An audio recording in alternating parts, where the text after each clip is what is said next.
High everyone, welcome back to my mini long vlog. আশা করি তোমরা সবাই ভালো আছো, আমরাও ভালো আছি। আজকের দিনটা খুবই স্পেশাল, কারণ আজকে আমরা ফুল ফ্যামিলি মিলে যাব একটা জায়গায় পুজো দিতে। কোথায় যাব আর কিসের জন্য পুজো দেব সেটা তোমাদের একটু পরে বলছি। দেন ফ্রেশ হয়ে নিয়েছিলাম, আর নিচে এসে দেখি মামনি, বাপি, দাদু, দিদা, সৌরভ সবাই রেডি হয়ে গেছে। আর যার জন্য যাচ্ছি সেও কিন্তু একদম রেডি। বেশ কিছুদিন আগেই তোমাদের সাথে শেয়ার করেছিলাম আমরা গাড়ি কিনেছি, তো সেই গাড়িরই আজ পুজো দেবো বলেই যাচ্ছি ঝাড়গ্রামের গুপ্তমণি মন্দিরে। আমরা দুজনে গিয়েছিলাম বাইকে করে, আর ফ্যামিলির সবাই আসছে গাড়িতে করে।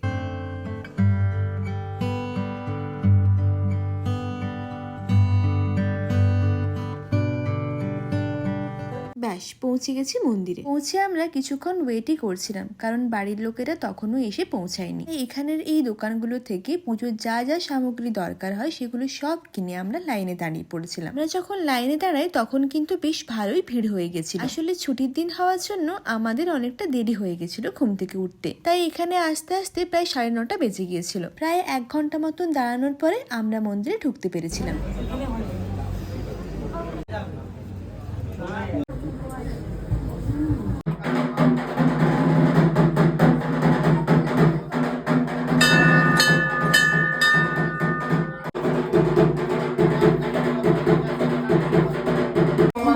देवं वाणो न सवदेवं वासंति देवा देव सौरभ गोस्का सब गोत्र नाम गोत्र पुष्पांजलि देवा ओम जगतेर प्रतिमन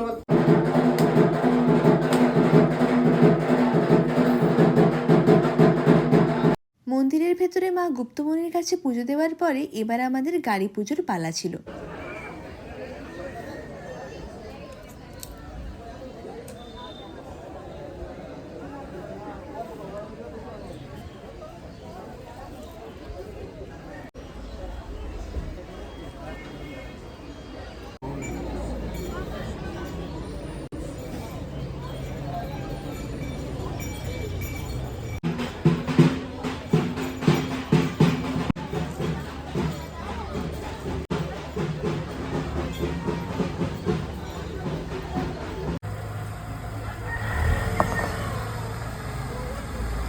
এখানে সমস্ত রকম পুজো শেষ হয়ে যাওয়ার পরে আমরা সবাই মিলে চলে এসেছিলাম খাওয়া দাওয়ার পর্ব সারতে। তারপর আর কি বাড়ির পথে রওনা দিলাম। তবে তোমাদের বলি, যারা এই মন্দিরে পুজো দেওয়ার জন্য যাবে তারা অবশ্যই একটু তাড়াতাড়ি যেও, তবে সমস্ত কাজ খুবই তাড়াতাড়ি তোমাদের সম্পন্ন হবে। তোমাদের যদি এই ভিডিওটা ভালো লেগে থাকে তাহলে অবশ্যই চ্যানেলটা সাবস্ক্রাইব করে দিও, তার সাথে লাইক আর কমেন্ট করো, তাহলে কিন্তু আমার খুবই ভালো লাগবে।